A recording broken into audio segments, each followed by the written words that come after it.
Okay, now it's going. Well, welcome. This is Eric Johnson, and I take people to Israel. I've taken over 17 trips. I'm talking on August 12th, 2025. And with me, I have Andre, who is our guide. He's been my guide since 2017.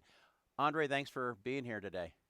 You're welcome. Thank you for having me, and very, very pleasant to be with you always. Tell us a little bit about yourself, Andre, as far as where you grew up and maybe a little bit about your educational background. Yeah, okay. I was born in Nazareth. All my life, actually, pretty much biggest portion of my life, actually, still it was in Nazareth. I only left Nazareth actually when I was 29 years old. And but yeah, so Nazareth is a really big kind of important thing in my life, and so I graduated from there with my small family, with a brother and sister, with the great parents, and then I moved a bit like to study in Haifa, a city not really far from Nazareth by the sea, and so I got graduated from the Haifa University in I have bachelor in archaeology and studies of the Holy Land, history and geography, of the country in general. And then I went to the tourism school for almost like 2 years, to be a official tour guide. And that I think And that makes yeah, you very good because of the archaeology background and your time in Israel. And you grew up in Nazareth. That's not a. I mean, I know somebody else who grew up there. His right. his name was And Jesus, it of was a good course. neighbor. He And was a good neighbor. and today Nazareth is not a Christian city. It's more Muslim than it is Christian, right? It's like there is something like about like 65% is Muslim Okay. now. 35% is a Christian of different denominations of Christianity. You know what I mean? But still, we should not deny the or ignore the fact that you have the largest Christian community in Israel. It's in Nazareth. So this is something big deal. I mean, Okay. 35%. You don't have like any city that has like that big portion. Still, it's minority, but it's a big minority. So Nazareth is it's like privileged that to have like the biggest, largest Christian community in all Israel. So It's always fun to visit Nazareth with you because you know a lot of people there. We'll be walking down the street. Hey, how ah you doing? And so yes, it's yeah, always fun. But now you live in Haifa, which is a little ways away right. from there. And Mm-hmm, um, tell us about your family, like your wife and your kids. Tell us a little mm-hmm, more yeah. about them. Yeah. I me myself like I belong to the 20 21% of the Israel population, which is Arabic, speaking Arabic as mother tongue, mother language. Like so, I'm being identified like Arab Israeli. I'm full Israeli citizen. You know what I mean? And just like all the others, and that's why the many people they think like the Israel, when you talk about Israel, like you might think that it's all like Jewish, but no, it's actually you do have like big minority of not Jewish community, basically Arab. But when you say Arab, so you have, as you just said, it like now I'm Christian. I'm very very proud to be Christian, and so if you have Arab Christians and you have Arab Muslims, and but we both like speak the same language, Arabic, to different faith. That's obvious. But yeah, it's just like in Nazareth. Nazareth is a big, the largest Arab city in the country, by the way, and but all Israelis, but speaking Arabic. But anyway, yeah. Sorry, I missed maybe the question. Your Did wife I? and kids. Tell us Oh, about them. my wife and kids. That's right. So my wife, I got married like in 2006 with a French lady, and we have three beautiful kids, 19, 15, almost like actually 16, and 8. Boy, girl, boy, and we live here in Haifa. We're happy, and it's beautiful here. I love it. We love, like me, my family. We love being close to the sea. We live in the mountain, Mount Carmel. It's a beautiful place, a beautiful city. The people are cool here, very pleasant, very easygoing city. Haifa, and I'm not, I don't regret it, like to move to Haifa at all. And so, yeah, my wife, she's an illustrator. She's an artist. She works with the different. She's a freelance, and she works with the many different kind of places all over the world, basically France and here, and doing all the beautiful kids stories and all that. And the kids, yeah, they are, most of them like they are in the school, and yeah, having good life, good life. I'm blessed. How many languages do you know, Andre? I speak four languages, so Arabic, Hebrew, and yeah, English. I think English and French. Wow. So we all studied all the four languages in the school from the second grade. Pretty much, we start like learning the four languages altogether. Wow. So yeah, and That's it's this is a really big advantage. It's great. It's to speak language as many as this is really good for your future life, and this is a fact. For me, it was really helpful, like to learn and study some different languages, because I use them all actually. I yeah. use them all in my in my work. Yeah. Well, Yeah, that's awesome because that's we as Americans are not forced to do that because we don't have borders that I require know. that. So Yeah. many of us will have one, maybe two if we're lucky. So maybe some of the passengers you'll maybe they'll know one of the other languages to be able to speak to you in those languages. It's okay. I understand that actually. You Yeah. don't have to. It's a Yeah. big country, America. Like, and everybody speaks like English, so you don't have to. You don't have to. We have to learn other languages. We live in this small, tiny country, and you have to learn other languages more than one here. Like I mean, Hebrew or Arabic is not enough. It has to be minimum at least like English. And then if you add like one more other language, that would be wow. That would be really great, big privilege, Yeah. especially when you work in tourism. Uh, So how long have you been a tour guide? I'm being tour guide since 2004. Okay. Do you do you 2004. enjoy that? I love it. I love it. I love it. I cannot imagine. I cannot imagine like doing something else. Actually, it's that's what I. This is my passion. I find like in guiding, it's altogether kind of everything. All my passion being with the with people, interaction with the people, outdoors. I love history. I love geography. I love Bible, being Christian, and just to take the groups, like Christian groups, like to all over those beautiful sites where Jesus, has been. Oh, this is just amazing, amazing. I love this, and yes, I'm blessed. I'm really blessed. I don't take it for granted at all to be tour guide, and there's something that I love doing because I see like many, unfortunately, many people they do their jobs, but just doing their job, but it's not something that is me myself. I'm blessed again, and I love it. I love doing it, and I find myself like for more 20 years doing this actually. What's a site you regularly visit in Israel that you don't get tired of seeing? Oh, good question. Let me there. You have several. I like Caesar Philippi.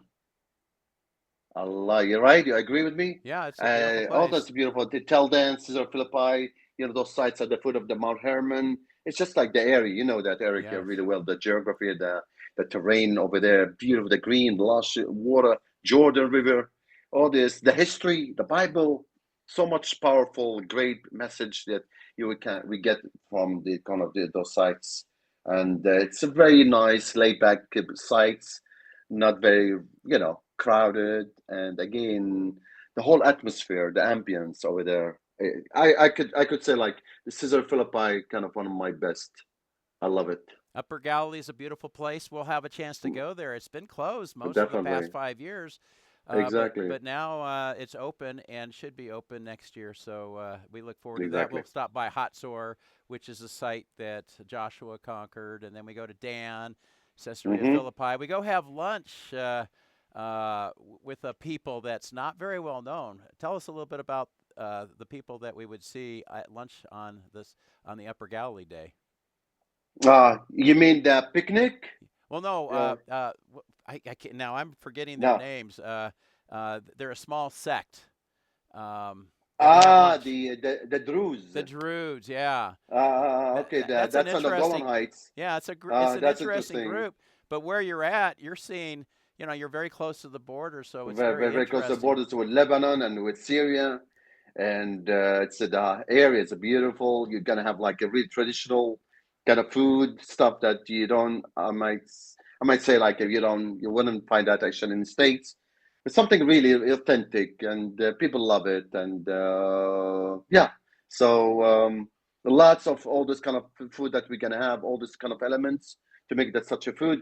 It's kind of authentic and homemade, and all that kind of stuff. Yeah.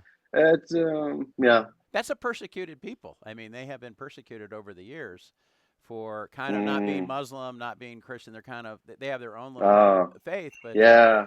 but Golan Heights, very beautiful. I mean, you get a good idea of the geography when you go on a trip like this too, to be Right, able right, to right, right, right. understand more, and having somebody like you explain what it is that we're seeing is very helpful. Exactly. Well, the past You five know. years, Andre, have been very difficult for tourism and people not being able to come over because Israel's been closed for so much of that 5 years. COVID began in March 2020. I was there with you in March when they closed Israel Mm, down. That was difficult. It shut it down until 2022. And then it started to come back, and then we had October 7th, 2023. right, And then, right, if we right. need anything more, we had to have a conflict between Iran and Israel. And so we had that issue. Um, how hard has it been for you to have gone through those things and have had very little work over the past 5 years? Yeah, the thing is like as you just said it, like the thing is started from the COVID. The COVID like a period that is like lasted 2 years almost, and that was really something tough to deal with. But then, as you said, it like you barely like started working really, and your groups are still like coming at the end of the COVID for almost like a year and a half. And as you said it, like you were the last group actually before then. The war started, broke out, October 7th. But and then yes, 2 more years, 2 more years, and you add to the 2 years of COVID, that was a catastrophe, really, for anybody like works in tourism. When you think about like hundreds of thousands of people like working on tourism directly or indirectly, running hotels, restaurants, guides, drivers, and all that. That's it's really tough. It's still, unfortunately, it's really tough for till today because still the people not coming yet, and numbers that we want to or we wish to. But it's gonna come back. It's gonna come back after a long 2 years.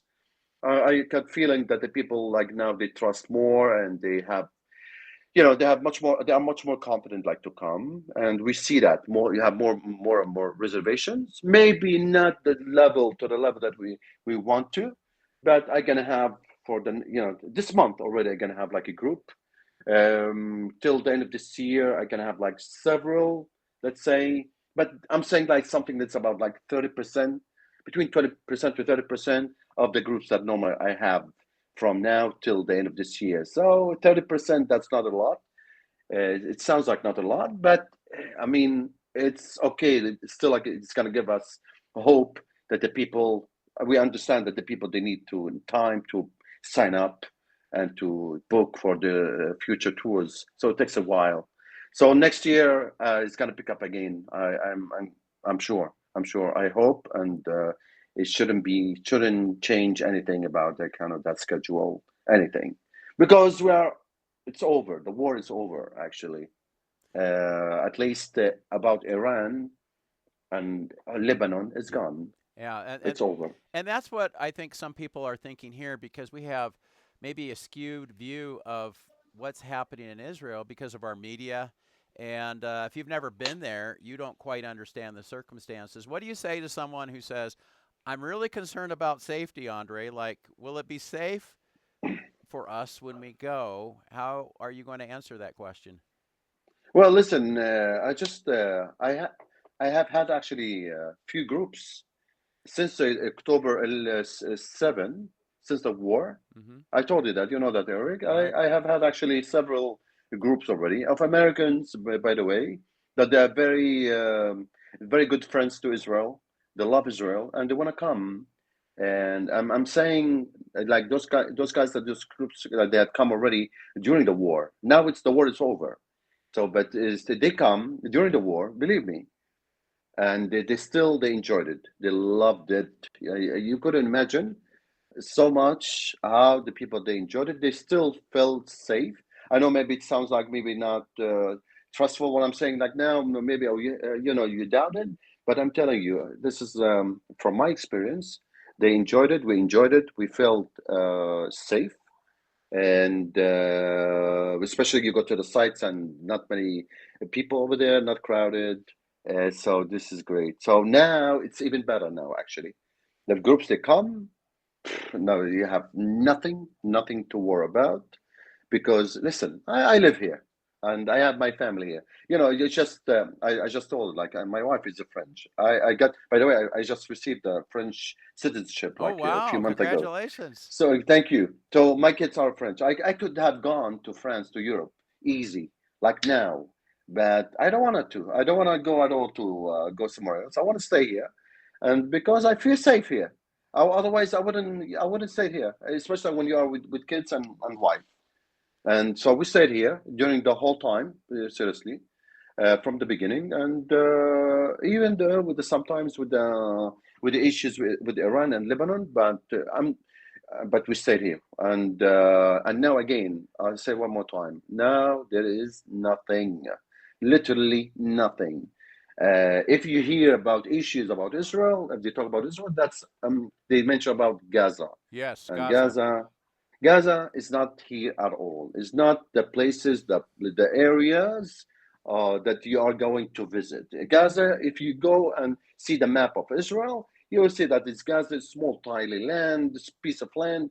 It's the southwest of the country. It's far away from Jerusalem, far away from Galilee, from the Dead Sea. So, and there is no more. You know, what I mean, you might have heard about rockets coming from Hamas from Gaza to Israel, but today you don't have that anymore because pretty much the military actually been destroyed by Israel. The Air Force destroyed pretty much like the whole military infrastructures of Hamas. So there is no any threat.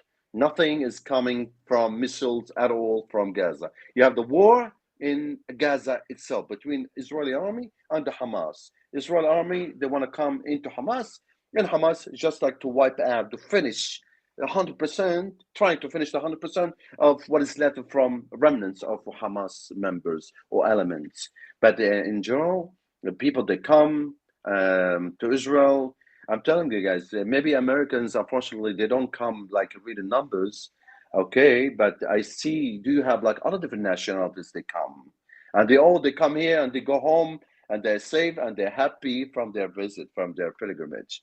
So why shouldn't do that the same thing like them? So especially in that kind of period of time, it's come to show solidarity. Again, if you love Israel, you love the Holy Land, to want to support the Christians, the locals, the Jews, whatever, it's time to come actually, and you don't have to be afraid because I'm telling you, I live here. All my friends, my family, my big family, my parents, my brothers, sisters, they are all here. So you have nothing to be afraid of. And I want you to understand, those who are listening to this and watching this, Gaza has always been a thorn in the side of Israel since it was allowed to take control of its own piece of land. And it seemed like every 2 or 3 years you'd have those rockets going over. And I know personally, I remember in 2015 when that happened, I had probably half of the group dropped out and they missed Mm, an incredible trip in 2015. I ended up with only taking like 17 people because they were fearful, but we're not really close to Gaza. I mean, Tel no, Aviv might be the closest we get. We're not going right. down there to go, oh, let's take a look at the coast there. We have plenty Mm, of other coasts up north, and that's where we'll spend our time on right, the coast. right, right. If you're watching the news and you see all the stuff that's going on in Gaza, and it's a terrible situation, there's no doubt, but that should not be something that keeps you away from going to the Holy Land and having a guy like Andre take you around and show you sites that are Exactly. not fake sites. Exactly. These are authentic things that I mean, we have such a wealth of our Bible there in Israel to be able to go and Oh yeah, stand on the very places when we go to Caesarea Philippi, Nazareth, Bethlehem, you wouldn't Jerusalem. I mean, so you many wouldn't different feel places. We're not in danger. And no, unless you're no. stupid and you want to wear a shirt that's derogatory and scream at people, you're going to be safe. And especially being in a group, they're not going to bother you Exactly. at all. So At all. And so even like it's even like now it's much better, I'm telling you, because it's actually again Israeli army pretty much like they had destroyed, yeah, the whole, no, all those kind of places where kind of they were shooting the Hamas people, all those missiles, rockets. So you have no such thing anymore today. It's like, so it's getting, it's ironically it's getting better now than even like the war started actually. It's wow. much safer now than before. And As I it's, felt safe on mm, all of my other 16, 17 trips that I've taken. I never felt in danger, like, oh, right. I mean, Mm, a few people can be bad and walk by you, but nobody was ever in danger. And oh no, none of my no. people, that's one thing that a lot of my travelers will tell me at the end. It was a lot safer than I ever imagined. You told Right. us it was It's safe. always they tell me that. But Yeah, those of you who exactly. have gone to Israel before know what I'm talking. Tell your friends, hey, that's not. And Andre is saying it's better than it was before all of this took place. So I'm going to take Andre at his word, and you can take me at my word that Yeah, yeah. before 2023 is the last time I had a chance to visit. I got shut out in 24 and 25 because of all the events. I'm going to tell you that it is a safe place. Well, finally, let me ask you this, Andre. Uh, does a trip like this change the way that a person reads their Bible? Oh wow. Oh yes. Absolutely. You cannot really imagine the reaction of the people at the end of the tour. You already like you tell them at the beginning. Actually, listen, the tour that you're gonna do like together. That's you might have done many tours, trips like in the world actually, but this is something special. It's gonna change the whole all your perspective about the country, about the place, about country, about the Bible. It's gonna bring the Bible to life again and again. It's you see the Bible in three dimensions actually. It's so much colorful. It's gonna bring lots of things. It's gonna make more sense when you read the Bible. Next time you go home in the church or at home, you read the Bible, all these beautiful passages about Jesus and others. You will read it like a totally different way because here it's a life changing like trip, really.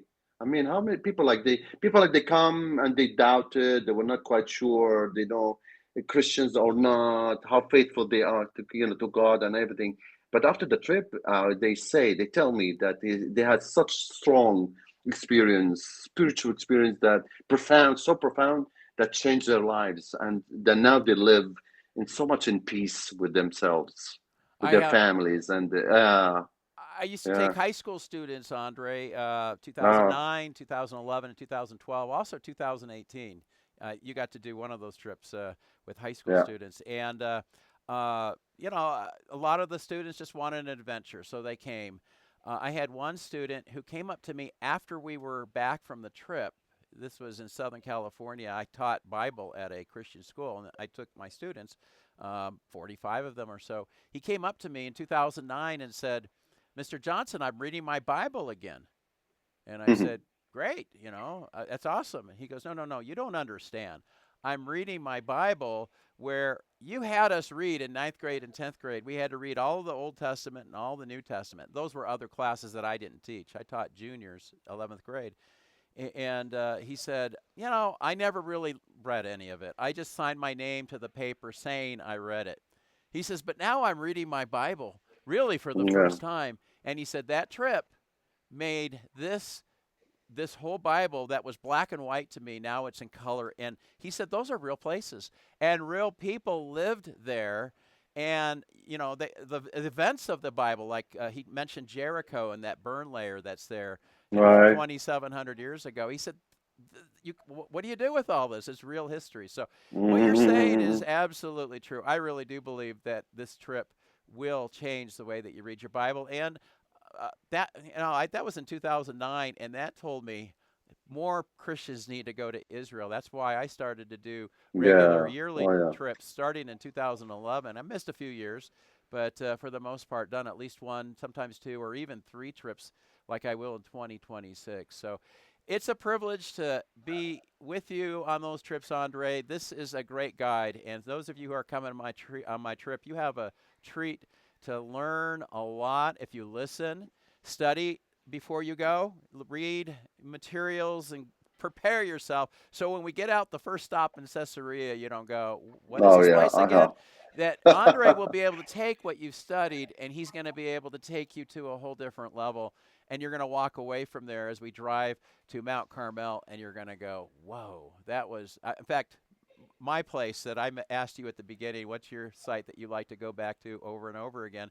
I love Caesarea. Just sitting in that theater where Acts chapter 12, Herod Mm, Agrippa the first died of worms, and then we have Herod's palace and the hippodrome and the harbor that was built by Herod the Great. yeah. I just can't get enough of that one. So and that's Mm. why it's such a pop. I think it's number two site as far as tourism goes, right after Masada. So Well, yeah. and We so don't forget actually, as well like the apostles, where they start their journey, absolutely. Oh, evangelizing and giving the good news to the world, to the Gentiles. and This right is, yeah, yeah, I agree. It's a right beautiful away place.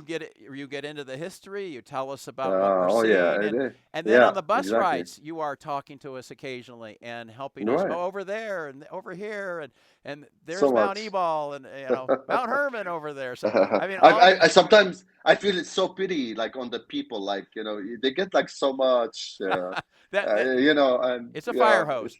But if yeah, they prepare, I send them right, articles to right, read. right, very good. I tell them about books and other things. If they have prepared, then they're going to It's gonna really be very helpful. understand. I'm going to say Oh 70% yeah, more than the person who just comes there and hasn't yeah, looked at anything and just all of a sudden starts to exactly. look around. So anyway, thank you, Andre, for spending a few minutes with us. And hopefully, this has been helpful for those of you who have watched it all the way through. I look forward to traveling to Israel with you. Hopefully, if you haven't already signed up, very soon on a future tour. But I appreciate all that we're able to do in Israel, and thankful to a guy like Andre who can take us Thank you, and be able to do that. So, Andre Shama, thank you, and God bless you, my thank you, friend. brother. Yeah, see Uh, you soon. all right. See you guys.